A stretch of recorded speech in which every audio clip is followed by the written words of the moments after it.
Hello दोस्तों, आपका scary talks YouTube channel में स्वागत है। आज हम देखने जा रहे हैं भूतिया घाट की कहानी। तो चलिए बढ़ते हैं कहानी की ओर। यह कहानी सारा और उसकी बहन तारा की है।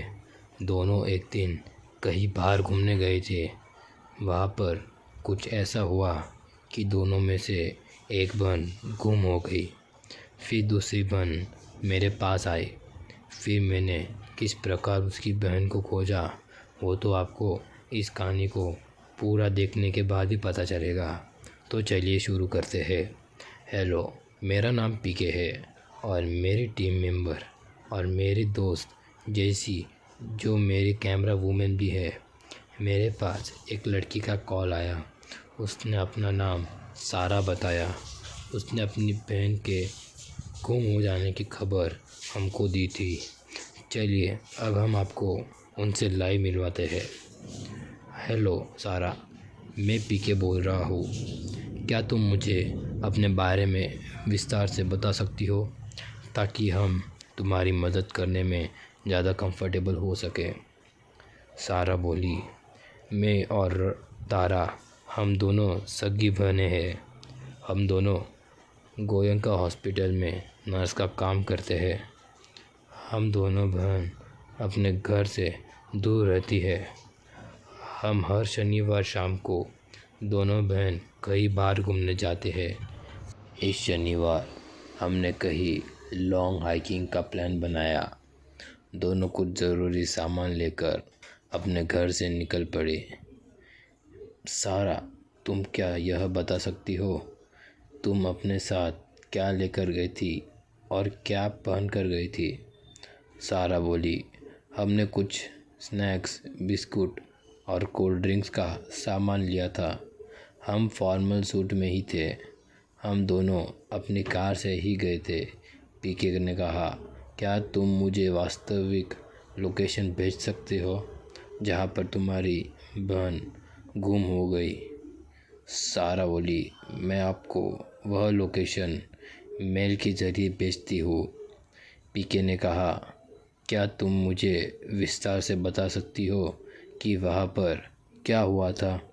सारा बोली, जिस लोकेशन का मैंने आपको मेल किया है, ठीक वहीं पर एक छोटी सी घाटी है।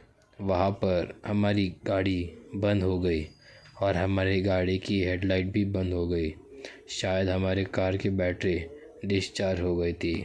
कार में ड्राइव कर रही थी तो तारा ने उतर कर देखा कि गाड़ी को क्या हुआ है।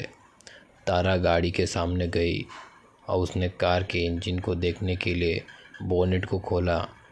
आगे क्या हो रहा था ये मुझे ठीक तरह से दिखाई नहीं दे रहा था। मैं अंदर बैठी हुई उसका इंतज़ार कर रही थी, लेकिन बहुत देर से उसकी तरफ से कोई रिप्लाई नहीं आया। तो मैं भी उतर कर बाहर गई। वहाँ मुझे तारा नहीं मिली। मैंने उसको बहुत आवाज़ लगाए, लेकिन वहाँ कोई नहीं था। बहुत देर तक हेल्प के लिए किसी को बुलाने और इंतज़ार करने के बाद मुझे वहाँ से निकलना पड़ा। प्लीज़ आप मेरी बहन तारा को ढूंढ दीजिए।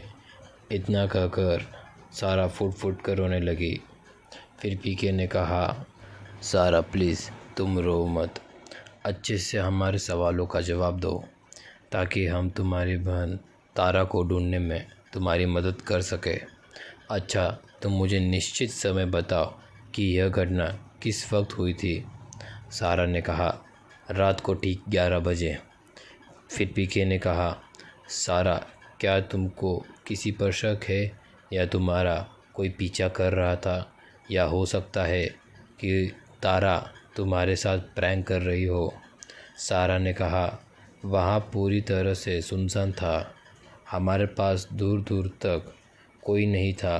और रही बात प्रैंक की, तो ऐसा मजाक वो कभी नहीं कर सकती। पीके ने कहा, अच्छा, कल हम तुम्हारी बहन के लिए इंक्वायरी करेंगे, तो हम तुमको कल वापस इसके बारे में जानकारी देंगे। अगले दिन की रात को मैं और जैसी दोनों ठीक उस जगह पर पहुंच गए जहां पर तारा गुम हो गई थी। मैंने और जेसी ने ठीक प्रकार से सभी जगहों पर कैमरा लगा दिए थे। काफ़ी देर तक वहाँ इधर उधर ढूंढने पर हमको कोई सुराग नहीं मिला। हम दोनों काफ़ी थक चुके थे। जेसी वापस लौटने को बोल रही थी, लेकिन मैंने उसको 11 बजे तक इंतज़ार करने को कहा। हम दोनों को नींद की झपकियाँ आ रही थी, लेकिन मैं वहीं पर खड़ा रहा और जेसी कार के सहारे खड़ी नींद ले रही थी। 11 बज गए थे। हम दोनों ने कुछ समय बाद वहाँ से जाने का निश्चय किया। तभी अचानक मेरे सामने वाले कैमरे में मुझे कुछ हलचल दिखाई दी। मैं जल्दी से जेसी को बुलाया कि ध्यान से देखो, यहाँ कोई है। हम दोनों पूरे ध्यान से कैमरा में नज़र रखने लगे। हमको धीरे धीरे कुछ हमारे नज़दीक आने की आवाज़ आ रही थी। अंधेरे से एक लड़की निकल कर आई और एक पेड़ के पास आकर खड़ी हो गई। मैंने उसको आवाज़ दी, लेकिन उसने कोई जवाब नहीं दिया। वह लड़की पास खड़े पेड़ से अपना सर पीटने लगी। मैंने जेसी से पूछा वह ऐसा क्यों कर रही होगी। उसने बताया कि शायद वह बहुत डर गई होगी। हमने टॉर्च ऑन करके अच्छे से उसको देखा और सारा के द्वारा भेजी गई तस्वीर से मिलान किया। वह तारा ही थी। हम दोनों उसके पास गए और उसको पकड़कर कार में बिठाया। हमने उससे बात करने की कोशिश की। हमने सोचा शायद वो बहुत डर गई होगी, इसलिए वह बेचारी कुछ बोल नहीं पा रही होगी। हम तारा को उसके घर पर लेकर गए। सारा ने दरवाज़ा खोला। तारा को देखकर वो बहुत खुश हो गई। वह तारा को अंदर लेकर गई, उसको पीने के लिए पानी दिया और उसको पूछा कि उसके साथ क्या हुआ था, लेकिन तारा कुछ नहीं बोली। हम दोनों को वापस लौटना था, इसलिए मैंने सारा को आवाज़ लगाई। मैंने उसको बताया कि हम तारा का इंटरव्यू करने के लिए कल सुबह यहाँ पर आएंगे। इतना कहकर हम वहाँ से चले गए। मैं और जैसी दोनों टाइम पर वहाँ पहुँच गए। मैंने सारा को आवाज़ लगाई, लेकिन कोई उत्तर नहीं मिला। हमने उसका कमरा भी चेक किया, लेकिन कोई नहीं मिला। जैसी को शक हुआ और उसने बताया कि हमको कैमरा चेक करना चाहिए। मैंने पूछा कौन से कैमरा। जैसी ने बताया कि कल रात को उसे तारा पर शक हुआ था, इसलिए दोनों बहनों के कमरे में कैमरा लगा दिए थे। इस काम के लिए मैंने जैसी को शाबाशी दी। जैसी दोनों हिडन कैमरा को निकाल कर लाई और पीसी से कनेक्ट कर दिए। रात को लगभग 2 बजे तारा उठी थी और अपने कमरे से बाहर गई थी। हमने दूसरे कैमरा में चेक किया और देखा कि रात के 2 बजे तारा कमरे से बाहर आ रही थी और तारा सारा के कमरे में चली गई। तारा ने सारा के पैर पकड़कर बेड से नीचे गिराया और बाल पकड़कर बाल सिर से उखाड़ दिया और सारा के सिर से बहुत ज़्यादा खून बह रहा था। फिर तारा ने सारा के गर्दन पर भेड़िए की तरह अपने मुंह में दबोचा और घर से जंगल की तरफ भाग गए। उस दिन के बाद मुझे तारा और सारा का नामो निशान भी नहीं मिला। इस कारण मजबूरन हमें ये केस बंद करना पड़ा। तो दोस्तों, आज के लिए बस इतना ही।